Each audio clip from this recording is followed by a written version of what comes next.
আচ্ছা, লিখছে যে আপু আপনি বিমানবালাতে চাকরি করলেন না কেন? আসলে আমি 2018-তে বিমানবালাতে আমাদের বাংলাদেশ এয়ারলাইন্সে সিলেক্টেড ছিলাম, বাট আমার আম্মু হইতেছে পছন্দ করে নাই শেষ পর্যন্ত যে আমি বিমানবালাতে জয়েন করি।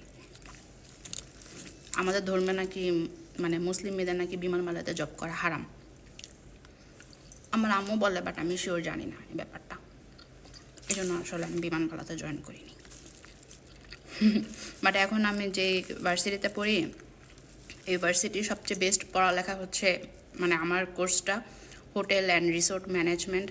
দেন হচ্ছে আমাদের এই ভার্সিটির সেকেন্ড মানে খুব ফেমাস কোর্স হচ্ছে এয়ার হোস্টেসে বিমানবালার কোর্স। এই দুইটাই আমাদের ভার্সিটির সবচেয়ে বেশি মানে মূল্যবান কোর্স এখন বর্তমানে।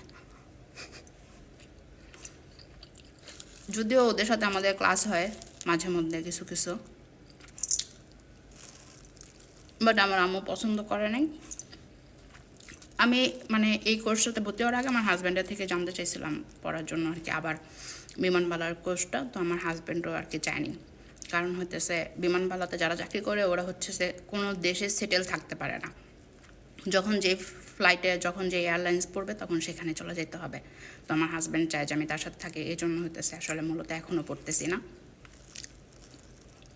কারণ হচ্ছে বিমানবালাতে চাকরি করে নিয়েছি, ছেড়ে দিছি। বাট আমার অনেক ইচ্ছা ছিল ডিফেন্সে জব করার, এই তো।